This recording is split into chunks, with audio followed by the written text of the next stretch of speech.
जम्मू काश्मीरमध्ये असा भाग ज्या ठिकाणी फक्त आणि फक्त घोडे किंवा खच्चर जायचे, अशा ठिकाणी जगातील सर्वात उंच रेल्वे पूल बांधण्याचे धाडस भारताने दाखवले आहे।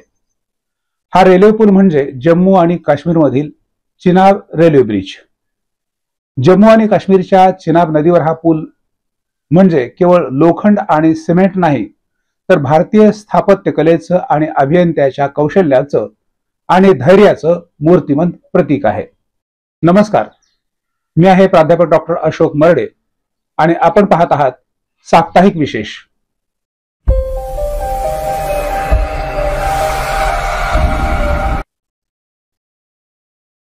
चिनाब ब्रिजचे वैशिष्ट्य म्हणजे जगातील विविध रेल्वे पुलांपैकी हा पूल सर्वात उंच असणारा पूल आहे। या पुलाची उंची जवळपास 360 मीटर आहे। म्हणजेच फ्रान्सची राजधानी पॅरिस मधील जो सर्वात उंच आयफेल टॉवर आहे त्यापेक्षा 35 मीटर अधिक हा ब्रिज उंच आहे। म्हणजेच दिल्लीच्या कुतुब मिनार पेक्षाही 287 मीटर उंच हा पूल आहे। या पुलाची लांबी 1315 मीटर आहे। जवळपास 1500 कोटी रुपये खर्चून हा पूल बांधला गेला आहे। चिनाब नदीच्या उत्तर आणि दक्षिण बाजूने जवळपास 10 किलोमीटर पर्यंत पर्यायी रस्ते बनवून हा पूल बनवला गेला आणि त्यामार्गे मोठ्या मोठ्या मशीन्स आणणे आणि केबल क्रेन आणणे सुलभ झाले। ज्या ठिकाणी आपण वाहन नेऊ शकत नाही, चालू शकत नाही किंवा सहजासहजी जाऊ शकत नाही, अशा दुर्गम ठिकाणी हा पूल साकार झाला आहे। हिमालयाच्या निळाशार आणि शुभ्र शिखरांना आणि आकाशाला स्पर्श करू पाहणाऱ्या डोंगर दऱ्यांना जोडून चिनाब नदीवर हा पूल बांधणे स्थापत्य अभियंत्याचे आणि भारतीय शासनकर्त्याचे एक स्वप्न होते। ते साकार करण्यासाठी अफकॉन्स इन्फ्रास्ट्रक्चर लिमिटेड या कंपनीचे योगदान उल्लेखनीय आहे। सुरुवातीला या ठिकाणी काम करण्यासाठी इंजिनियरना घोड्यावर बसून जावे लागायचे। त्यानंतर साहित्य वाहतुकीसाठी रस्ते निर्माण करण्यात आले।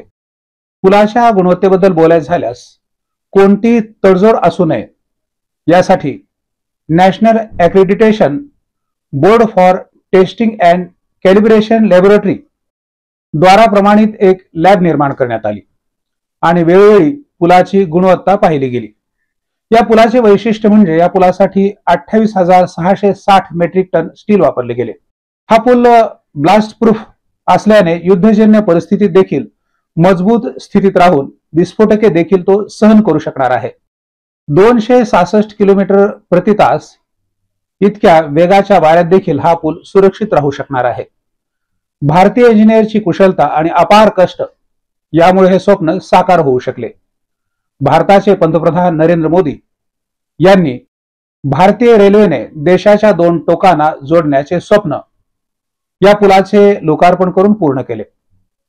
त्यामुळे आता कटरा वैष्णोदेवी ते थेट कन्याकुमारी पर्यंत भारतीय रेल्वे धावू शकेल। या पुलावरून 100 किलोमीटर प्रति तास इतक्या वेगाने रेल्वे धावणे शक्य होणार आहे। या पुलामुळे वेळेची बचत तर होणारच आहे। या ठिकाणी जाण्यासाठी पूर्वी 16 तास लागायचे, आता मात्र फक्त 3 तासात हे शक्य होणार आहे। आपण जाणताच की 6 मे 2025 रोजी भारताने ऑपरेशन सिंदूर सैनिकी कारवाई केली। त्यानंतर 1 महिन्यातच अर्थात 6 जून 2025 रोजी चिनाब नदीवर या रेल्वे पुलाचं पंतप्रधान नरेंद्र मोदींनी उद्घाटन केले। परिणाम अर्थातच चीन आणि पाकिस्तानसाठी धडकी भरवणारा हा पूल ठरला आहे। त्यामुळे अवघ्या काही तासातच परिवहन आणि युद्ध सामग्री देशाच्या दुर्गम भागात आणि विशेषतः LOC पर्यंत पोहोचवणे शक्य होणार आहे। या रेल्वे नेटवर्कमुळे जम्मू काश्मीर देशाच्या विविध भागांशी व्यापार, पर्यटन, तीर्थयात्रा या अनेक कारणासाठी जोडले गेले आहे। 1 मार्च 1892 साली काश्मीरचे राजा महाराजा प्रताप सिंह यांनी चिनाब नदीवर पूल बांधण्याचे स्वप्न पाहिले होते।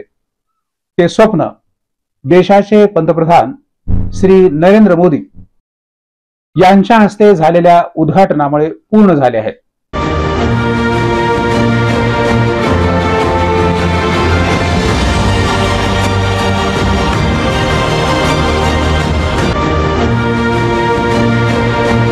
ताज्या घडामोडी जाणून घेण्यासाठी आजच बहुजन आवाज न्यूज चॅनलला लाईक, शेअर आणि सबस्क्राईब करा।